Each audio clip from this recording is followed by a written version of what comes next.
Hi everyone and welcome back to another Board No Game video. Today's video is dedicated to fast dailies, so let's go ahead and jump right into this. One of the first things that you should be doing is going into your consortium, pretty much checking in and doing these things. Make sure to donate as well. This has to be the number one thing for me just because it helps out a lot of people. And when you gather all these like consortium stuff, you can also, expend it on the consortium shop, which I think is pretty decent overall. We'll talk about the shop stuff later, but let's go ahead and jump back. The next thing that I like to personally do is go here into covert ops, and the ones that I like to personally focus on is specifically this gear one right here. This will allow you to upgrade some of your gear stats, maybe getting these like ship parts. These are a little bit better, and then once in a while I'll collect info. If I'm like around 10,000 plus when it comes to info, I feel like I'm okay, but if you have like less than 10,000, I feel like you should do a little bit of farming just for the sake of it. But that's going to be my first thing, and then the next part is going into military supply acquisition. I like to focus on this one specifically just because it's a lot faster. Like the other ones, they take a little bit long, but it's up to you. I like to do like max. If you're like not so much like trying to save yourself on time, then of course feel free to do the free contracts task 3 and then farm gear over here. I think most of our stamina, now that you have been,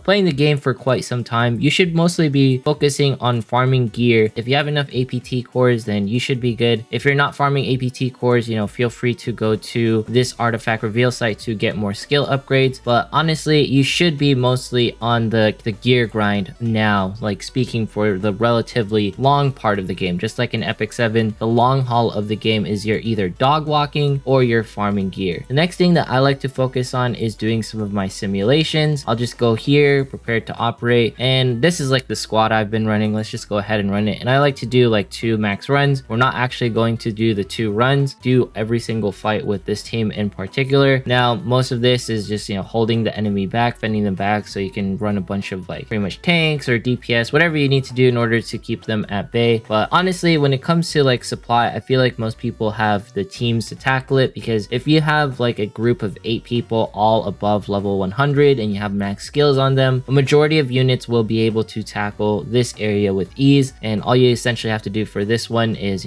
hold out for a minute and everything goes well. You don't have to kill everything on site, but that's just what's happening because everyone's level 100 and everything. I haven't seen this increase in KR, which is kind of interesting to me, so that is going to be it for that one. The next thing that I like to personally do is then go into like the shop section, because we pretty much cleared out like all the things that we would normally do for this section, PvE wise. You go over here to shop, and then you jump right here into shop list. You go into the exchange center, and then I like to personally buy everything out. Now if you're wondering, are these refreshes worth it? Yes, they are, because there's a possibility of getting black contracts. There's a possibility of getting summons for pretty much coin, like using gold and stuff. You can get APT cores, pretty much get a bunch of things for 15 jewels or 15 quartz, which I think is greatly worth it. It's up to you whether you want to do that though, but I think this is generally worth it. When it comes to resources, sometimes I like to expend more stamina, sometimes I don't. This is all just going to go to gear grinding, so personally I just don't do it because it doesn't really matter to me at this point. You can also do like daily simulation tickets. Some people like to buy 2, some people like to buy 3. I personally just buy 1 because I'm just trying to save all my quartz for summons. Personally, it's really up to you, and how hard are you pushing the game now, because you don't really need to push simulation unless you're trying to raise a certain character. And then when it comes to like these like points and stuff, I generally try to save them. And then lastly, I like to check on the business card. Since it's just been a week, we're actually going to buy out all these fusion cores right here, because that is pretty worth it, and not to mention all the APT cores, because this is also definitely worth it. All right, I like to buy these weekly. It's always like a thing where you need APT cores. This lifetime monthly contract is not worth it unless you want to get it. Usually I like to buy this one in particular for the set binaries as well weekly, and feel free to buy like the monthly set binaries as well. So if you jump right here, let's go back into the world map. I like to make sure I'm like having a dispatch mission constantly going, because that is going to be key in order to complete some missions. And then once you jump back into your missions over here, and then you pretty much have everything almost cleared out. The only thing really left should be doing the recruitments PvP, right? So we're just gonna go ahead and do some of our recruitments,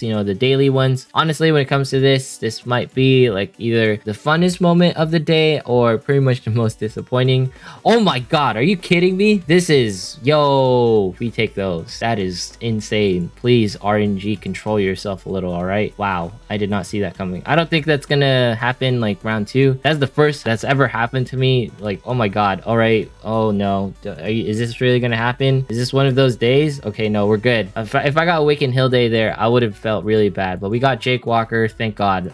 Jeez, the RNG sometimes. And the next thing I like to do personally is go into rank battle, do a few things. Let's go actually do some strategy battle. This is the team that I've been running. Evelyn Keller has been absolutely amazing for me. I feel like she is a must-have unit for anyone who's trying to run like a mech meta, just because she is a much stronger healer than Ironside. And I think most people know that so long as you have like, you know, a healer on board with like either Titan Shan or Tank Shan, everything is going to be okay. Lee Jisoo is a strong counter for mech meta. I have to say that because she negates like pretty much all of the buffs that the boys have, like mech wise. Like you can see like they have like pretty much less recovery. So yeah, when she disappears, everything is okay. But when she is on the field, she is definitely going to deal some damage. That was really crazy to see, but you need to do some summons in order to get Lee Jisoo. And I'm pretty much waiting for this week's banner before I do anything else, like, you know, as far as like that goes, because when you do summons, I want to be very frugal with them. As of late, I want to expend my summons on characters that I feel like I'm going to be using for a long time, not to mention not get banned too many times when I'm jumping into some PvP. So there we go, we managed to get that strategy battle. Most of it was because Titan was able to stay alive against that Lee Jisoo. If I did not have Evelyn Keller, that would not be possible. Now that we've done that, then I like to do a few rounds of ranked battle. Hopefully this is going to be okay. We're actually going to be running, you know, this team, because I just like running like the counter meta right now, and a lot of my mech meta teams, I feel like I just need to get used to on how to place them. You know, when it comes to ranked battle, it's more about like live time sort of interactions and less on the fact that you should be, you know, timing like a bunch of things and this, that, and the third. It's really funny how like it works. Like the meta is definitely very powerful over here, but if you can, you should try your best to work on timing, because I feel like timing is way stronger than anything else. This Dominic Reginald is definitely kicking the butts over here, so we'll put Hans Sarim. Maybe I should have put Yumi Num. That was a mistake, possibly. Okay, so we're good here. We're gonna drop Irie Alfred so we can do a little bit of pushback. Man, we are getting crushed right here. This Dominic Reginald, definitely a threat in the current lines of PvP. We are not good to go. We are definitely going to be falling in this case. This is what I get for downplaying him. I think he was like the key unit for this person in particular. So yeah, I don't want to end it like this. When you're jumping back into the operations, just make sure to focus on your supply ops most of all. Do your simulations, and then feel free to do free contracts for gear farming if you have more time. Your main focus now when it comes to daily should be farming gear. If you're not trying to build more characters, if you're trying to build more characters, do like the skill ups, and most of your extra simulation tickets should be going to anti-air. And then don't forget to go to daily support funds and then claim all of these bad boys and do whatever you need to do on this section as well, because that is going to be helpful. We need to jump back there, and also make sure to pay attention to your counter pass. I pretty much completed everything, so we're going to complete all of these. I like to check this, of course, and then don't forget your weeklies if you have any left over. Just complete all of these, and then let's go ahead and jump back into arena and do one more fight here. So please have mercy on my soul. If we fight another Dominic Reginald, that would actually be pretty cool.